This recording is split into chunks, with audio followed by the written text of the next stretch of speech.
Assalamualaikum warahmatullahi wabarakatuh. Waalaikumsalam warahmatullahi wabarakatuh. Ustaz, mohon keterangannya sehubungan dengan hadis yang diriwayatkan oleh Ibnu Abbas radhiyallahu taala anhuma bahwa Rasulullah SAW bersabda. Oh, Anda nggak cantumkan hadisnya. Anda hanya cantumkan keterangan aja nih. Hari 1 bulan Dzulhijjah adalah hari di mana Allah Subhanahu wa taala mengampuni dosanya Nabi Adam SAW. Barang siapa berpuasa pada hari tersebut, Allah Subhanahu wa taala akan mengampuni segala dosanya. Hari 2 bulan Dzulhijjah adalah hari di mana Allah SWT mengabulkan doa Nabi Yunus AS dengan mengeluarkan dari perut ikan. Barang siapa berpuasa pada hari itu seolah-olah telah beribadah selama 1 tahun penuh tanpa berbuat maksiat sekejap pun. Hari ketiga, hari keempat, demikian seterusnya. Saya tidak pernah mendapati ini. Ya, yang hadis dari riwayat Ibnu Abbas itu radhiyallahu taala anhuma, ya, dari Nabi SAW tercantum di Al-Bukhari yang kemarin saya bacakan, nomor hadis 583. Kalimatnya sederhana. Ma min ayamin al-amalu salihu fiha ahabbu ila Allah min hadhil ayyam al-ashr.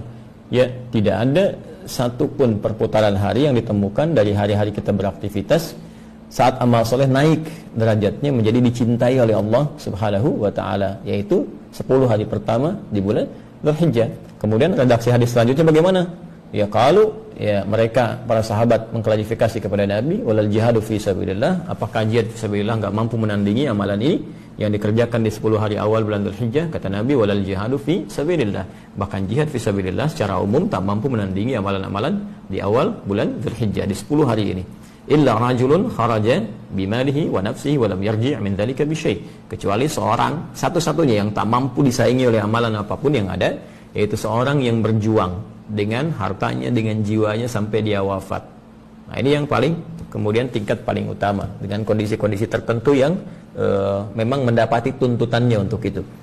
Nah, ini luas, bukan hanya di medan perang ketika ada tuntutan misalnya, tapi juga di medan juang dengan pengetahuan. Ada ya dai yang dia sampai ke pelosok, masya Allah, kalau bisa tuh ada sistem ya. Saya dulu tuh waktu kecil masih ingat sekali suka dibawa juga ya oleh paman, ada wa itu kakaknya ibu ya, jadi suka ditunjukkan ada dai-dai dari pelosok-pelosok yang soan dengan ke rumah, ditunjukkan nih dari mana, ini yang dari di Papua, ini yang dari Kalimantan, ini dari apa, dan masya Allah tulus ikhlasnya luar biasa.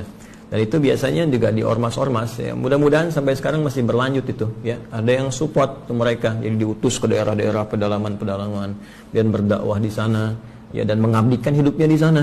Ya, ada yang bekalnya cuma garam aja kan, ada yang disuruh berangkat tuh, tapi juga kemudian dapat pertolongan, dapat pertolongan dari Allah Subhanahu wa taala. Ada yang disupport per bulan dengan batas tertentu gitu kan.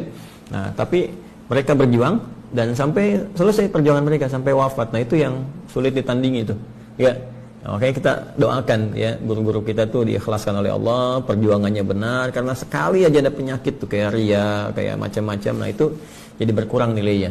Nah, kembali kepada apa yang disampaikan ini, saya tidak menemukan, dan biasanya begini, ini wallahu a'lam ya, biasanya kalau rincian sudah spesifik pada hal yang kadang-kadang dilihat tidak logis secara syar'i, bukan secara akli. Kalau akli, akal ya terbatas nangkapnya, tapi kalau syariat kan punya ketentuan-ketentuan, punya petunjuk. Kalau nggak logis secara syar'i, secara turunan syariat, biasanya banyak kemungkinan hadisnya palsu ya. Dan biasanya hadis-hadis palsu ini dimunculkan, motivasinya sebetulnya baik, cuman caranya salah. Kenapa? Ada banyak orang yang sering mengabaikan amalan-amalan sunnah dengan pahala-pahala yang luas, pahala utama, sehingga nggak sering dia maksimalkan. Akhirnya sebagian orang itu membuat hadis-hadis palsu, motivasinya supaya orang ini mengerjakan amalan sunnah tadi. Dan ini sering muncul. Misalnya nanti ada hadis-hadis keutamaan ibadah di bulan Rajab, banyak yang sahih, banyak. Dan ini juga saya pernah temukan, video saya dipotong tuh ya. Dan semoga Allah berikan petunjuk kepada orang-orang yang seperti itu. Ya, ada orang-orang yang kadang-kadang motong video, kadang dibenturkan dengan ustaz-ustaz lain. Ya, itu udah itu kita berdoa saja semoga diberikan taufik, petunjuk. Tapi teman-teman gak usah buang-buang waktu lihat yang seperti itu ya. Tinggalkan aja. Nah, di bulan Rajab itu ada amalan Rajab, Sya'ban, hadisnya banyak yang sahih dan amalannya tinggi. Nah, cuma orang gak banyak sadar, akhirnya banyak juga yang nyusun hadis-hadis palsu, dibikin hadis palsu, dirinci itu. Kalau puasa sehari bulan Rajab pahala sekian, malam sholat pertama dibukakan ini sampai dengan hari kesekian. Nah, itu banyak hadis yang palsu, padahal yang sahih pun ada. Artinya tanpa berpijak pada yang palsu pun ya kita bisa menggunakan yang sahih. Sama persis seperti kasus yang ini, awal bulan Dzulhijjah dirinci itu. Bahkan tadi hari kedua ini untuk Nabi Yunus itu kan yang puasa sehari itu aja dibebaskan semua maksiat setahun yang lalu, semua dosa, semua maksiatnya diampuni keseluruhannya dengan puasa itu aja. Ya bisa kebayang nggak? Ya udah, tunggu aja puasa ini sehari, kerjakan sehari selesai, nggak usah puasa lagi. Maksiat yang lalu udah selesai tuntas. Ya, nah nggak begitu caranya. Ya kalau ini sudah ada hari kedua, kenapa muncul hari ke-9 kalimat Nabi yang di hadis sahih? Puasa Arafah mengampuni dosa setahun berlalu dan menjaga dari setahun yang akan datang. Ini menunjukkan kalau rincian-rincian begini yang tidak masuk nalar syar'i, ini biasanya hadisnya hadis bermasalah. Patut diduga hadisnya palsu. Ya, sebab yang dia tunjukkan tadi Bukhari Muslim. Saya sangat yakin nggak ada di Bukhari Muslim. Ada kitab bagus sekali kecil, Risalah Kutayyib ya. Ini kitab kecil ini karya Ibnu Qayyim Al-Jauziyah. Jadi judul kitabnya Al-Manarul Munif fi Shahih wa Dhaif. Al-Manarul Munif fi Shahih wa Dhaif.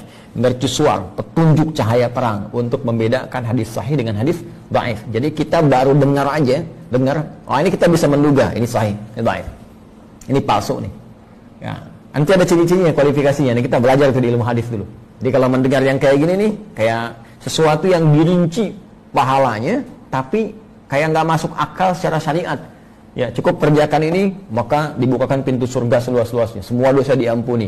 Dan itu bisa mengalahkan amalan wajib yang utama seperti Ramadan, kan? Kayak gini, puasa hari kedua, sekarang nih, hari kedua, itu bisa menggugurkan semua maksiat, semua dosa yang pernah dikerjakan hari-hari sebelumnya, sampai dia puasa di hari itu. Ini luar biasa. Kalau demikian, apa faedah yang puasa Arafah?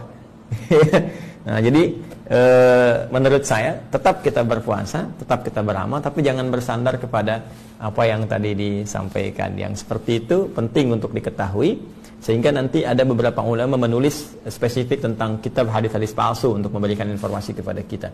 Wallahu taala a'lam bissawab. Boleh jadi karena keterbatasan saya untuk mengetahui hal-hal tadi, bisa Anda juga compare dengan ustaz-ustaz lain, ulama-ulama lain, sehingga bisa menempatkan sesuai dengan tempatnya. Ya, jadi kalau saya sederhana, ambil yang referensi paling kuatnya, isi di situ dengan amalan-amalan. Ya, hari kedua ini jangan tunggu hari 9 karena belum tentu kita wafat. Bertobat di hari kedua, minta ampunan Allah, perbanyak amalan dan sebagainya. Tentu keutamaan-keutamaan diberikan, dan dengan itu tidak menggantungkan kepada keterangan yang bermasalah.